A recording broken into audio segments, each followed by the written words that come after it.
Here's the part of this legend that should unsettle you more than any monster description could. You don't get to choose which one follows you home. Somewhere in Central America tonight, a dog is walking behind someone in the dark. It might be protecting them. It might be hunting them. And the only thing that decides which one shows up is what kind of person they've been. This is El Cadejo, and it's less a ghost story than it is a judgment, wearing fur. Picture a rural road in Guatemala, El Salvador, or Honduras, late at night. Someone's walking home alone. Maybe from work, maybe from a bar, maybe from somewhere they shouldn't have been. They hear it before they see it. A sound like chains, dragging softly against the ground, keeping perfect pace behind them. They turn, and there's a dog. Enormous. Far bigger than any normal dog has a right to be. Its eyes glow like embers. Now here's where the story splits, because there are two of these creatures, and they are not the same. The white Cadejo is described as radiant. Pale fur that seems to catch moonlight, even when there isn't any. Calm eyes, an unhurried walk. Tradition says he was made to protect. In most tellings, he watches over women and children on lonely roads, walking a respectful distance behind. Never touching, never speaking, just present. An escort you never asked for and never needed to. The black Cadejo is the opposite in every way. Cold dark, eyes burning red instead of gentle. And his footsteps don't sound like company. They sound like pursuit. He's the one said to specifically target men walking home, drunk, alone. At night, he doesn't just follow. He unsettles, he herds. In the worst versions of the story, he doesn't stop until you're lost, or hurt, or gone. And here's the detail that makes this different from a normal cautionary ghost story. Nobody tells you which one you're going to get. You don't summon the Cadejo. You don't choose. The story simply assumes that the universe already knows what you deserve and sends the appropriate dog. So where does a legend like this even come from? A supernatural creature that hands out moral verdicts on rural roads, across most tellings in El Salvador, Honduras, and Guatemala, and even reaching into Oaxaca, Mexico. The origin story is strikingly consistent. God made the white Cadejo first, specifically as a protector, a guardian spirit meant to walk beside the vulnerable. And the devil, watching this good act unfold, reacted the way the devil always does in these stories, with envy. So he made his own version, same shape, same size, same glowing eyes, just corrupted. Black instead of white, punishment instead of protection. It's a strangely literal piece of theology, wrapped in folklore, good and evil, walking the same roads, wearing the same face, differing only in the intent behind their eyes. But there's a second layer to this legend that goes back even further than Spanish, colonial Catholicism. and it's rooted in something distinctly Maya. In parts of the tradition, the Cadejo isn't just a spirit that exists on its own. It's a nagual, a shape a witch or brujo can transform into. And the transformation happens at a very specific place. Beneath a kiba tree at midnight. In Maya cosmology, the ceiba, the yakche, isn't just a tree. It's considered a living bridge connecting the sky, the earth, and the underworld.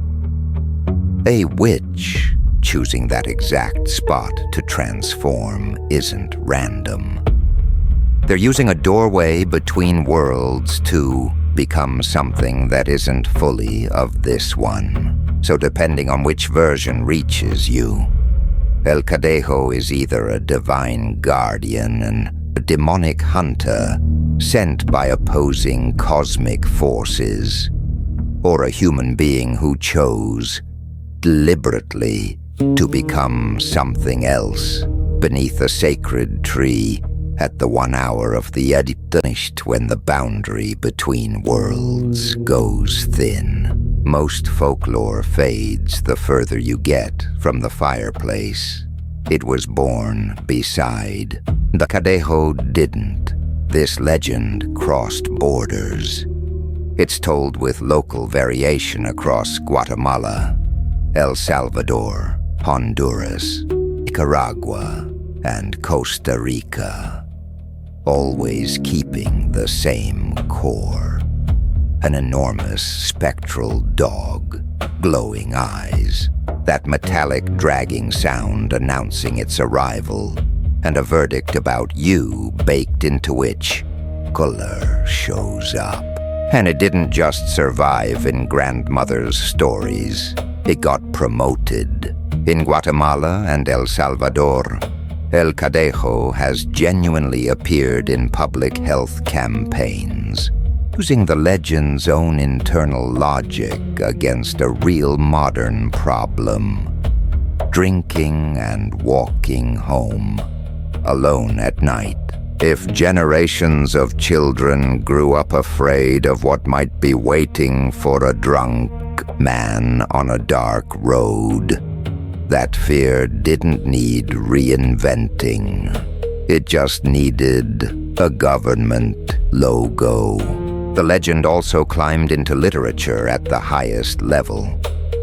Guatemalan writer Miguel Ángel Asturias, winner of the Nobel Prize in Literature, wrote directly about the Cadejo and referenced it inside his best-known novel, El Señor Presidente. Writers across the region, from El Salvador to Costa Rica, have returned to this creature again and again, which is usually a sign that a legend has stopped being just a scary story and become something closer to a piece of shared regional identity. That's the pattern worth noticing. El Cadejo didn't stay confined to campfires. It got absorbed into public safety messaging and national literature, which means somewhere between fear and folklore, this legend became infrastructure. Here's what keeps this legend unusually alive compared to others. The personal testimonies attached to it are startlingly specific. People don't just say, "I heard about the Cadejo."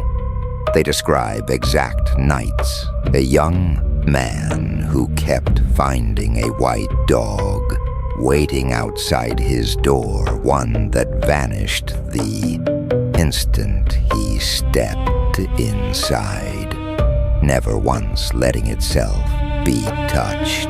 A group of friends walking home from singing serenades, followed by a black dog with red eyes that tried to force its way through a door, stopped only when Someone made the sign of the cross with a crucifix.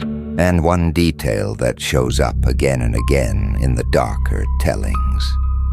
A man who drank too much, passed out in the street, and woke to find a black dog licking his mouth. Tradition says that once the Cadejo does that to you, you're marked. In some versions, dog then follows for exactly 9 nights straight. Sometimes tormenting, sometimes strangely protecting the very person it marked, even fighting off real threats, like thieves. That contradiction, a creature that curses you and then defends you, is exactly why this legend refuses to resolve into something simple. It isn't purely a monster. It's closer to a consequence with fur and glowing eyes, and even the people who fear it can't always tell you whether in the end did them harm or good. So if you're ever walking home late through Central America and you hear something behind you that sounds like dragging chains, don't run yet. Turn around first, because what's coming for you might not be a threat at all. It might just be the answer to a question you never got to ask out loud. What kind of person have you actually been?